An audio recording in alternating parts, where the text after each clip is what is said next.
a vida da gente, reparemos bem, é como um grão. É bem semelhante à ideia que nós fazemos de um grão.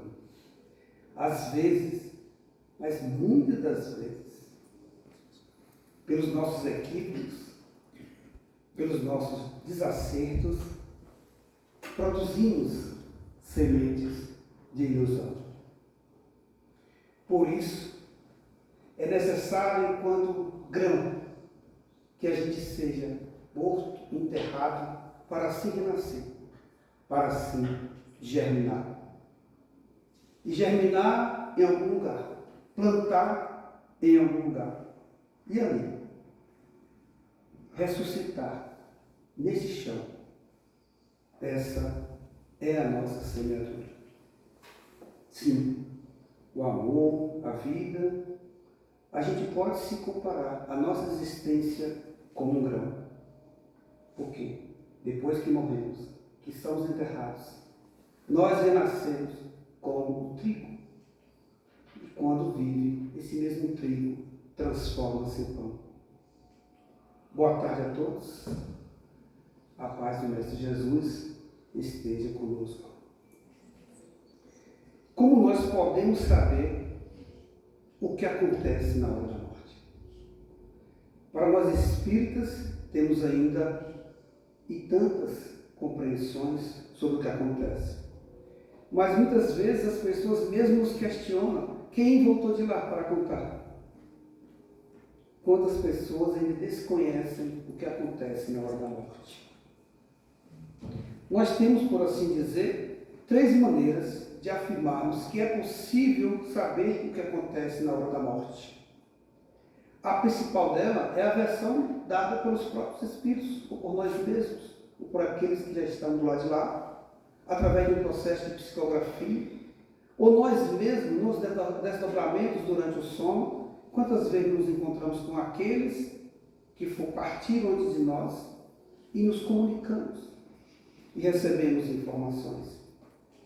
A segunda maneira é na versão do próprio encarnado, ou seja, daqueles que passaram por experiências de quase morte e retornam, como no caso das EQMs, seja por catalepsia, seja por um acidente, um traumatismo, e retornam para contar o que acontecera ou o que viu do lado de lá. E a terceira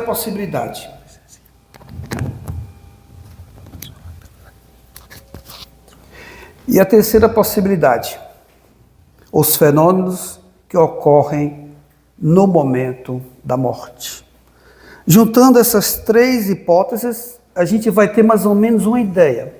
E esta é a proposta do nosso trabalho para refletirmos sobre o que acontece na hora da morte.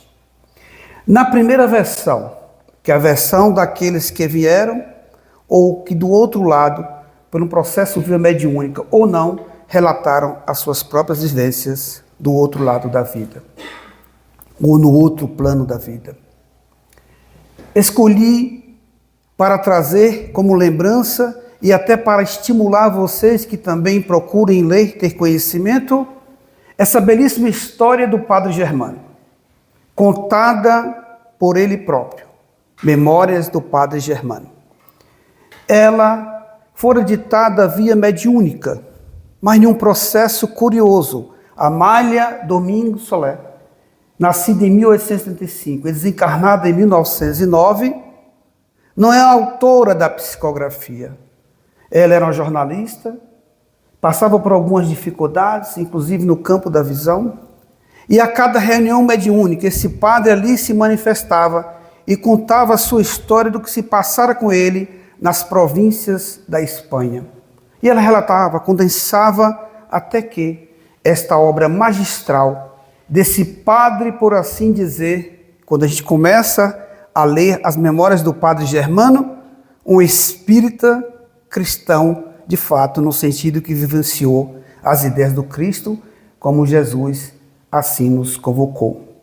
Esse padre é apenas algumas reflexões sobre a vida dele para vocês terem ideia de quem for esse homem.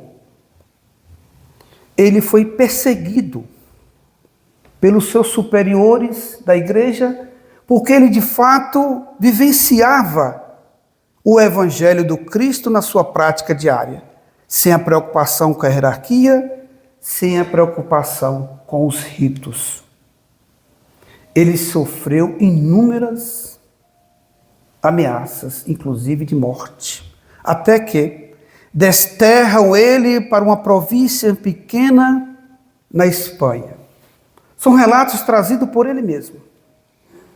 Longos relatos em uma reunião mediúnica que ocorria na Espanha, onde Domingos Solé era frequentadora. Para vocês terem ideia de quem era esse padre. Ele evitou, naquele processo de auxílio aos outros, mais de 40 suicídios. Quando a gente começa a ler as narrativas do padre Germano, parece que a gente está ouvindo uma espírita, não um espírito, mas um espírito espírita superior, porque a linguagem dele é nobre, é diferente, não está preso às convenções da Igreja Católica. É um discurso universal. É um dos livros que você lê e você sai de lá, de fato, refeito. Esse padre, ele conseguiu, inclusive, ali naquela pequena região, transformar criminosos em seres humanos de verdade, ou seja, homens de bem. Mas é interessante que este homem, apesar de toda essa vivência, toda essa prodilidade dele, no sentido de ser alguém nitidamente superior, e quando ele ainda estava nesse processo ali enquanto padre, antes do momento do seu desencarne, ele tinha uma musa inspiradora, uma pequena garota que havia desencarnado e que ele considerava como se fosse a mentora ou a pessoa que ele interagia e lhe dava forças para o seu processo, o difícil processo que ele vivenciou na Espanha. E essa garota, certa feita, ensinara-lhe uma música e ele, quando se sentia enfraquecido, cantarolava. Acontece que é disso que nós estamos a tratar, sobre o que acontece na hora da morte e trazendo justamente um exemplo de alguém nobre, como fora ou como é Padre Germano. E no momento que ele estava próximo do desencarne, já antevendo a sua passagem para o outro lado, ele tem um esmorecimento da alma. Seus níveis vibracionais baixam. Ele parece abatido. Causa-lhe uma certa tristeza ter que desfazer-se, talvez justificadamente, pelo amor que ele sentia em continuar a servir. Mas não importa. Os seus níveis vibracionais diminuíram. E quando ele estava já dizendo ali para quem estava presente que estava tudo escuro, o quarto escurecia, era chegada a sua hora, súbito ele se lembra da jovem mentora, a jovem amiga dele, uma criança já chegando na fase da pré-adolescência, podemos dizer assim. E ele lembra naquele momento da música que ela lhe ensinara. E ele narra. São palavras do Padre Germano, que ao cantarolar as letras daquela canção, ele se ressintoniza com o que verdadeiramente ele era, súbito. E ele começa a narrar e descrever, em Memórias do Padre Germano, ou seja, contada por ele mesmo, que o quarto começou a ficar azul, uma luz azul, uma sensação de paz, e adentra como se passasse pela parede e surge aquele jovem espírito, daquela jovenzinha, ao lado de outras entidades, e diz: bendito seja tu, que vivera como um cristão, glória te damos. Ele conta, e é belíssimo, que a passagem dele fora tão linda, tão suave. Ele despertara, já no mundo espiritual, mas em um momento ele sentira-se abalado e por esse momento talvez isso não tivesse acontecido. A segunda visão, ou a versão, a dos próprios encarnados. Nós vamos ter inúmeras experiências de pessoas que passaram por uma experiência de quase morte, as chamadas EQMs. Seja por catalepsia, porque houve um enrijecimento e a pessoa ficou um tempo adormecido, seja por causa de um acidente traumático, não importa. Mas é realidade. Existem inúmeros casos e estudos que comprovam que, de fato, aquilo que a pessoa disse ter visto do lado de lá foram a realidade. Nem sempre é possível constatar, mas há casos que são fáceis de identificar. Tem um deles, nunca me esqueci quando comecei a ler sobre esse assunto, de uma senhora que estava à beira do hospital para desencarnar, nos Estados Unidos, mais ou menos no 3º ou 4º andar de um hospital, quando ela entra num processo de EQM e ao retornar, ela afirma e começa a relatar coisas, mas a enfermeira, achando que ela estava sendo fruto de uma alucinação, começa a ironizar, aquele sorriso irônico, como se se acalma, você voltou, dê graças a Deus. Mas ela se incomodara tanto com o que ela vira, que ela queria deixar certo de que aquilo foi uma experiência real. E afirma pela enfermeira, pelo amor de Deus, senão eu vou desencarnar de novo agora é que eu vou morrer. Me alivia essa alma. Verifique no 7º andar. É um prédio de 10 andares. Até aí tudo bem, porque ela sabia, ela foi para o hospital, era conhecimento dela que o prédio tinha 10 andares. Volta ao 7º andar e olhe pela janela. Lá tem, no cantinho, um tênis sujo, gastado pelo tempo, com um buraco perto do dedão do pé. Cerca de 2 ou 3 andares, me parece que ela estava no 5º, foi no 7º, 2 andares acima de onde ela estava. A enfermeira, compadecida, vai até fazer esse favor para ela. Debruça-se sobre a janela, dá uma olhadinha rápida e não vê. E retorna para ela. Sinto muito, minha senhora. Naquele lugar não há o sapato, o tênis que a senhora está descrevendo. Era como é possível? Eu tenho tanta certeza de que de fato eu vi. Não é produto. A senhora olhou corretamente, por favor, debruce-se, implorou. Até que outro enfermeiro que estava ali do lado dela, compadecido e vendo a sinceridade da mulher, vamos lá nós dois, vamos fazer um esforcinho, a gente vai olhar direito, vamos, se possível, colocar um pouco do corpo para fora. E foram até a janela. E quase que caindo, porque um seguraram o outro, mas fizeram porque a mulher pedira tão insistentemente, e lá estava o dito tênis. Tantas histórias a gente vê de EQM, como esta, por exemplo, do menino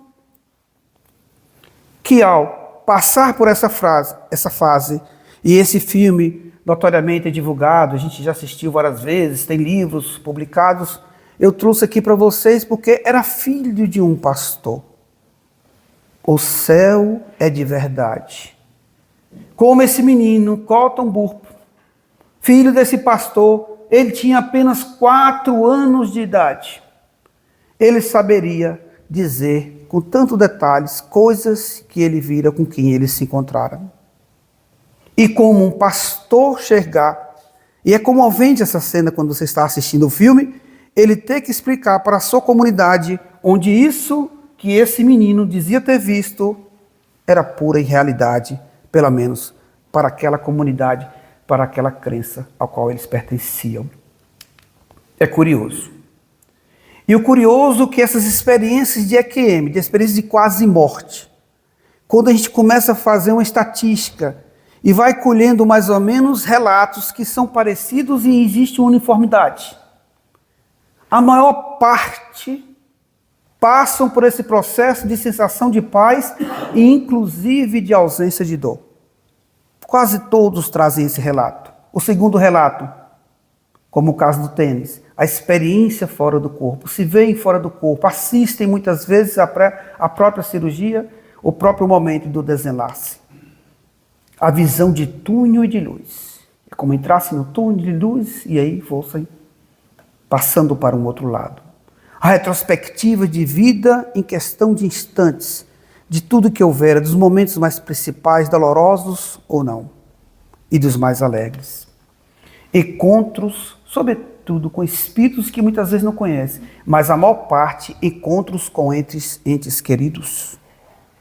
E por fim, fechando esse quadro de expectativas que acontecem nessas EQMs, a compreensão, uma ideia melhor e voltam diferente, porque tem que tomar uma decisão, porque há limites e o retorno acontece. Por isso que se chama experiência de quase morte. A terceira opção para a gente saber o que acontece na hora da morte, os fenômenos que ocorrem nesse exato momento, quando a pessoa está prestes ao desenlace, a passar para o outro lado. Como forma de estímulo para a pesquisa, se desejarem, há tantos livros, mas trazemos esse aqui como referência de Ernesto Bolzano, um pesquisador espírita italiano, nascido em 1862 e desencarnado em 1943, quando ele publica esse livro e colhe vários relatos de fenômenos psíquicos que ocorrem na hora da morte. A gente trouxe alguns deles aqui apenas para a gente entender, mas quantos de nós não temos esse conhecimento no nosso próprio seio familiar? Diante de um parente, diante de um amigo, quantas coisas vistas ou quantas coisas contadas nos velórios, ou por nós mesmos experienciadas. Mas trouxemos aqui alguns casos para facilitar, porque foram objeto de um estudo, de uma pesquisa, houve uma coleta de dados. Isso é muito importante e facilita o entendimento de cada um de nós. O primeiro caso apresentado de fenômenos psíquicos por Ernesto Bolzano, ele se refere quando aparece um morto, mas é percebido unicamente por aquele que está ali na iminência do desencarne. Só ele vê. Mas ele já conhecia esta hipótese. Ele conhecia a pessoa e a pessoa aparece no momento em que ele está a desencarnar. Entre tantos casos que está ali, apenas para ilustrar o que nós estamos querendo dizer, este, contado pelo reverendo Dwight Moody em 1837 e 1899, que é onde ele desencarnou, nos Estados Unidos, quando ouviram ele murmurar: a terra se afasta. Lembra daqueles preceitos que nós falamos da EQM, aos momentos também do quase morte, e a morte propriamente dita, os fenômenos são parecidos. O EQM é porque ele volta, é quase morte, ele retorna. E aqui desencarna. Mas antes vejam que ele está a falar coisas tão parecidas. Olha o que ele está a dizer. A terra se afasta. Olha a visão de túnel já começando. O céu se abre diante de mim. É o depoimento verídico de alguém que estava no momento do trespasse. Já lhe ultrapassei os limites. Já se sente fora do corpo, mas está a perceber nitidamente falando do que está lhe ocorrendo. Deus me espera. Não me chamem. Ele não deseja voltar. Ele encara a morte como algo bom. Aquele momento é tudo, isso é belo, é o que ele ainda diz. Disse uma visão de êxtase. É palavras ainda desse reverendo. Se tal é a morte, como é doce. Reavivou-se-lhe o rosto e com alegre expressão de arrebatamento exclamou, ante o momento derradeiro. Irene, a esposa, está ao lado. Vejam as crianças. E ele estava aludindo a 2 de seus netos que já estavam mortos. Em seguida, voltando-se para a consorte, ainda lhe disse: tu foste sempre uma boa companheira para mim. Depois dessas palavras, perdera a consciência. Relato de pesquisa extraída por Ernesto Bolzano. O segundo caso, apenas ou novamente o moribundo, ou seja, aquele que está a desencarnar. É uma terminologia utilizada na época, chamar de moribundo. Mas agora, a pessoa que ele vê, ele ignorava que já tinha desencarnado. Se no primeiro caso a gente pode atribuir uma alucinação, a um desejo de reviver ou memórias trazidas de alguma forma, já nesse caso ele desconhecia que a pessoa já estava desencarnada e ainda assim aparece no leito de morte. Este relato está lá, ocorrido em 1854, de uma mulher que já se encontrava inconsciente havia dias, havia certo tempo, consciente, sem movimentar-se palavras, sem nenhuma expressão, já mesmo aguardando o momento final.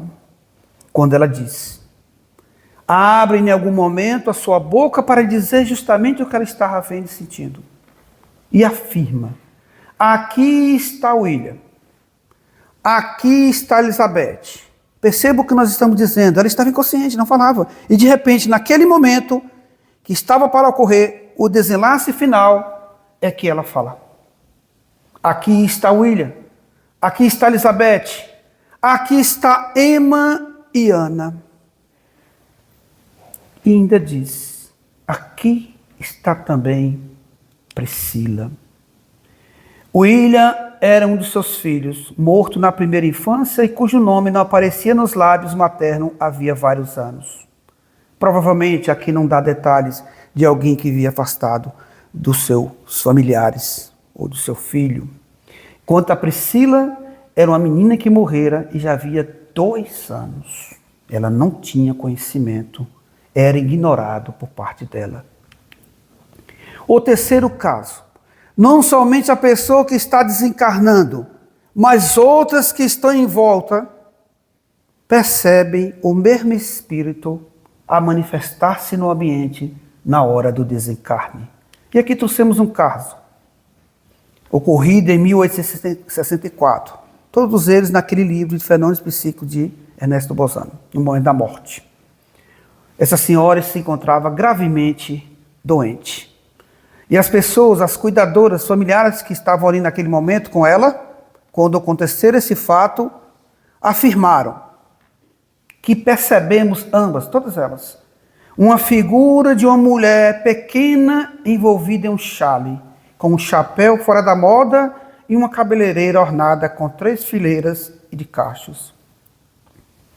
A aparição tinha atravessado a soleira da porta que separava os 2 quartos e entrara no quarto da doente. E a senhora, que estava ali a desencarnar, a senhora acompanhe, dirigindo-se a mim, exclamou: Emma, tu viste? Levanta-te. É a tua tia Ana. Ana era uma irmã da doente já falecida. Sim, era a tia Ana. E isso é bem um triste presságio, responder a própria Emma, pressentindo de fato o que estava para acontecer. Ali os presentes, e justamente a pessoa que estava a desencarnar, viram o mesmo espírito.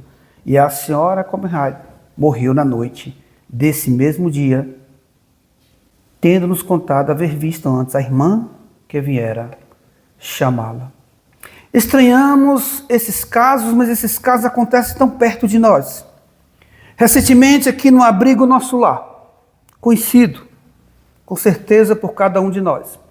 Uma das internas que ali habitava havia mais de 25 anos, das mais antigas, adoeceram e foram levadas para o hospital aqui em Vitória da Conquista. E ao chegar no hospital e sendo tratada, também lá, na enfermaria, onde havia mais leitos, foram levada uma senhora que também estava precisando de cuidados. E em meio à conversação entre elas e as pessoas que estavam ali presentes, descobriram que era uma irmã que não se viu há mais de 40 anos, também uma pessoa necessitada e moradora de rua. O curioso é que o abrigo Nosso Lar, aqui de Vitória da Conquista, acolhe após alta hospitalar, leva-o para o abrigo. E 15 dias depois, mais ou menos, aquela senhora, primeira que havia ido para o hospital, desencarna pela manhã. Horas depois, do mesmo dia, na parte da tarde, desencarna a sua irmã, depois desse belo reencontro. Casos de quedas de retratos, relógios que param de funcionar, Pessoas que subitamente são afastadas por alguma razão do ambiente para que o processo possa ocorrer. Mas também, e isto é curioso, e Ernesto Bozano pesquisa, e se a gente for olhar na literatura espírita, e muitos de nós talvez nem sabíamos disso, a tão chamadas músicas transcendental no leito de morte. Sim, é isso mesmo que estamos a falar. Na hora do desenlace, você ouvir cânticos ou um perfume diferente, uma mudança no ambiente. E como você pode ouvir, muitas vezes não é somente no plano mental, há casos e relatos que esta música foi ouvida por muitas pessoas que estavam presentes. A morte clínica do corpo, ela acontece, mas ela é reversível.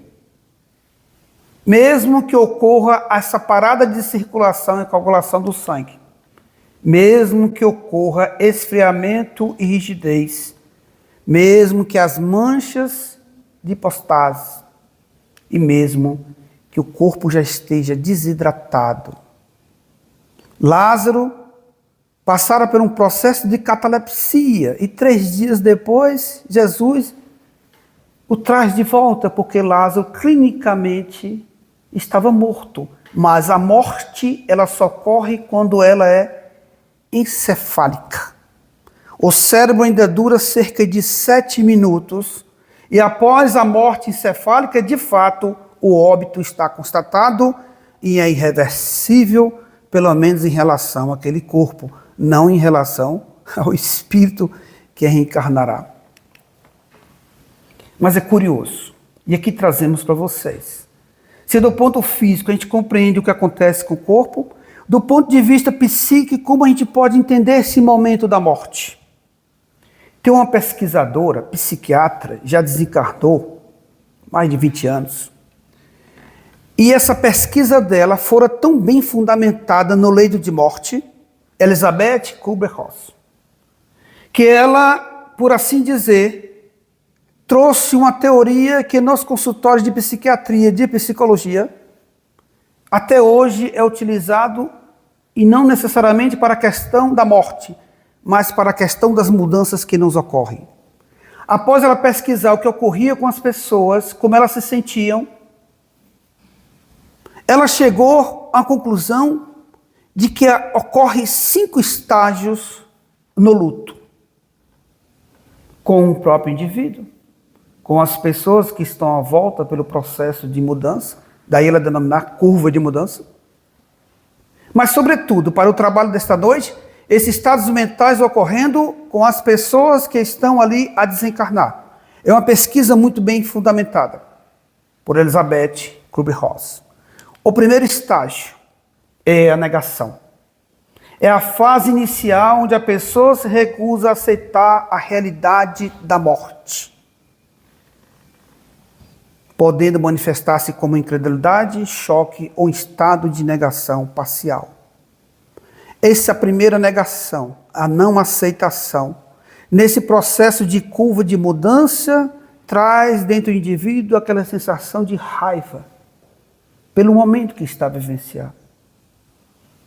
Traz a sensação também de culpa, como a dizer, poderia ter desencarnado ou desencarnar mais na frente, alguma coisa eu devo ter feito de errado.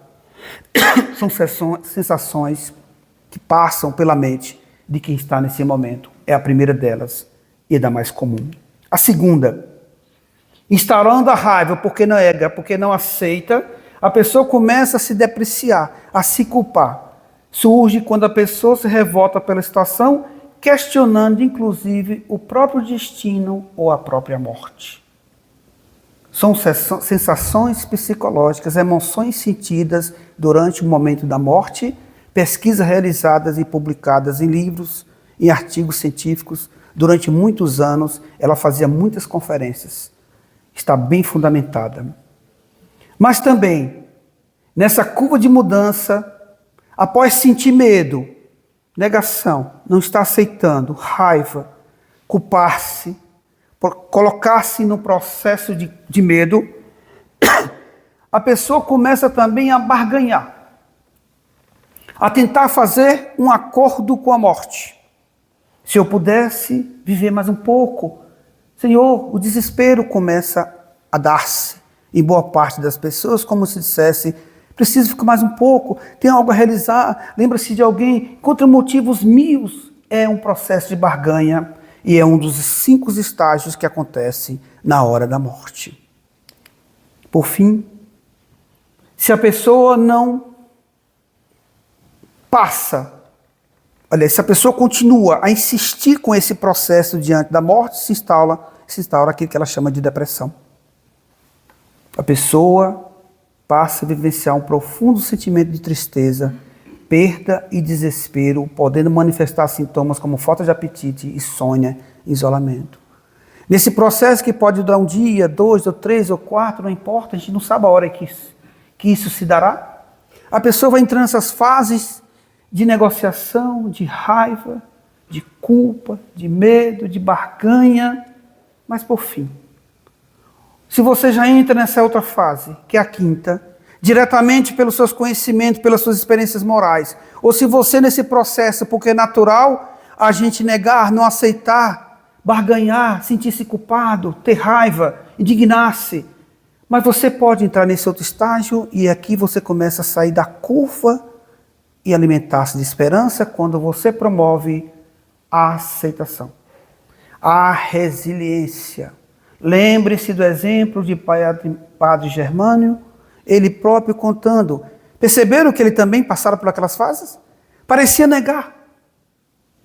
Sentia, de certo modo, no nível, evidentemente, de evolução dele, alguma raiva pelo processo do que estava para acontecer, mas ele entra nessa fase, ao lembrar-se da música, ao lembrar-se da sua inspiradora, ele aceita e tem resignação.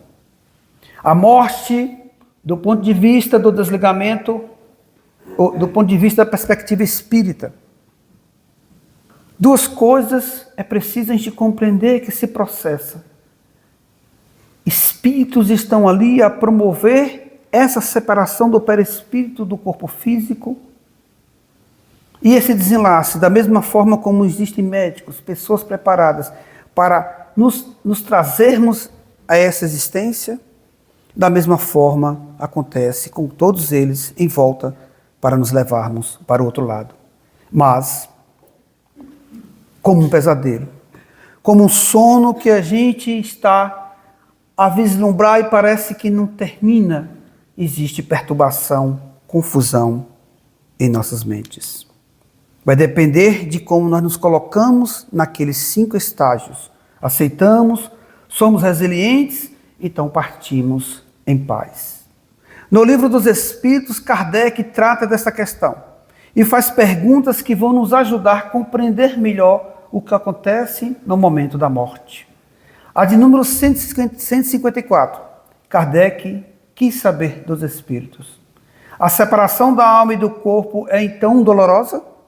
E os espíritos afirmam que não. Os sofrimentos que às vezes se provam no momento da morte são um prazer para o espírito. Na de número 156, Kardec quer saber dos espíritos se a separação definitiva entre a alma e o corpo pode verificar-se antes da cessação completa da vida orgânica. Nós não falamos ainda há pouco da morte clínica? O corpo está ali num processo, mas ainda não houve a morte encefálica. E é uma pergunta curiosa. Pode ocorrer aí do espírito já ter partido e esse processo está acontecendo ali apenas do ponto de vista clínico, enrijecimento, a rigidez, todo o processo de decomposição lentamente? É uma pergunta curiosa. E os espíritos respondem que na agonia, às vezes, a alma já deixou o corpo, que nada mais tem do que a vida orgânica. Ele se mantém enquanto o coração lhe fizer circular o sangue pelas veias.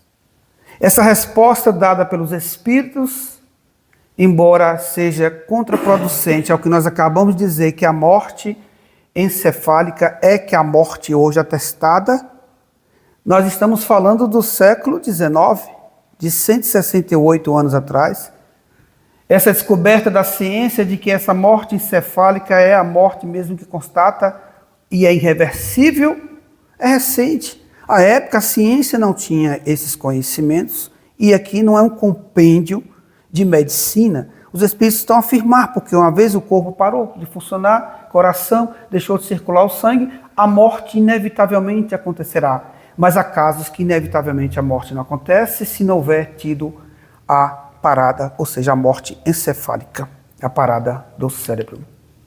Na Revista Espírita de 1859, olha que interessante. Um espírito que não se acredita morto, desencarna, passou por todos aqueles estágios, se encontra agora do lado de lá, mas ele não se acredita que tenha desencarnado. Algum tempo depois de sua morte, veio à noite e pôs-se a sacudir as cortinas com impaciência, como se quisesse despertar, como se lhe perguntasse: és tu? Respondeu-me: sim, vim procurar-te. É um amigo que está a contar o que ocorrera com ele, e essa pessoa viera a incomodar-lhe, já do outro lado. E olha o que ele responde para o amigo, porque ele estava querendo chamar-lhe a atenção. Vim procurar-te porque és a única pessoa. Porque ali ele encontrar alguém que no processo mediúnico ele conseguir estabelecer a comunicação, os demais ele não estava conseguindo, ao ponto de dizer que minha mulher e meu filho foram para Orleans, foram para outro lugar, quis acompanhá-los, mas ninguém quer obedecer-me. A cada pessoa que ele se aproximava, ninguém lhe escutava. E assim por diante. Interessante se a gente tem conhecimento do que ocorre, quais são os fatores que nos influenciam no momento do desencarne, e que o principal de todos, a gente ter resiliência, resignação diante do fenômeno. Quais são os fatores principais que vão influenciar ou vão dificultar o nosso desligamento? O primeiro deles, grau de apego material. Vai retardar com toda certeza o desprendimento para o outro lado. Vai dificultar bastante.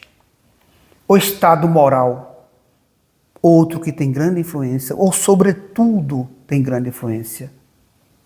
Porque se tivermos um estado moral um pouco melhorado, com toda certeza facilitará o desligamento. O outro, a forma da morte natural ou violenta também influencia a depender do seu estado moral. E a preparação espiritual prévia. Isso é muito importante para nós que conhecemos, participamos de reuniões mediúnicas, buscamos modificar os nossos padrões mentais, nos elevarmos espiritualmente, com toda certeza que aquela fase que nós dissemos ainda há pouco, estudada por Elizabeth Kübler-Ross, não vai dificultar o nosso processo de passagem, porque a gente entrará não em um processo de barganha, resistindo, mas entregando às mãos de Deus a espiritualidade para que se dê o processo. Resumindo, o conhecimento espírita exerce influência sobre a duração maior ou menor da perturbação. Exerce, sim, grande influência. Pois o espírito compreende antecipadamente a sua situação. Compreender o que está se passando, tanto vai influenciar no desligamento, tanto quanto naquela situação em que você não se acreditar que ainda desencarnou e ao estar do lado de lá, por compreender, apesar de você estiver em um lugar que você acha que não deveria estar, ou por estar numa situação de medo, de desconforto, você poderá, pelo seu conhecimento, pelo seu processo de aprendizagem, influenciar naquele momento, tomando a decisão de ser resiliente a partir daquele instante e orar, pedir forças a Deus para que o processo se dê. A prática do bem e a pureza de consciência são a que exercem maior influência. Outro resumo de tudo que nós dissemos aqui. A duração da perturbação da morte é muito variável. Pode ser de algumas horas, como de muitos meses e mesmo de muitos anos e às vezes de séculos. Aqueles em que é menos longa são os que se identificaram durante a vida com o seu estado futuro, porque então compreendem imediatamente a sua posição. E por fim, a exemplo de uma borboleta, essas alterações pós-morte dos perispíritos começam a partir dos processos de desligamento dos nossos fluidos vitais, desligando-se do corpo, para a metamorfose final, para alcançar sua verdadeira pátria em um outro nível da matéria. E nunca nos esqueçamos. Apesar de vivermos nessa existência discutindo, querendo a todo custo a posse, porque tudo o que temos deixamos. A única coisa que levamos é o que somos. Por fim, trago aqui para vocês um vídeo. Não tem como sair o som ali, mas é curioso essa experiência de morte vivenciada por uma noiva, que horas antes, dias antes, o pai havia dito: ainda que eu vá, eu lhe prometo, eu vou estar no seu casamento, darei um jeito. E ao vermos essa cena que agora vamos passar para ilustrar o que nós acabamos de dizer, de um pai amoroso que desejaria estar no casamento da filha, mas que partira, portanto, tivera resiliência nesse processo, ele arranja do lado de lá uma forma. E esse vídeo que está aí no Instagram viralizou bastante. Ele é impressionante. Mas notem que ao pé da letra existe também outras interpretações e não só aquela ao pé da letra, como vocês verão, como muitos acharam que é. Vamos ao vídeo para a gente tirar as nossas conclusões. Ele é breve, mas mostra um pai carinhoso, de alguma forma, tentando mostrar para sua filha ou cumprir com a sua promessa, para que ela percebesse que, de fato, ele se encontrava ali.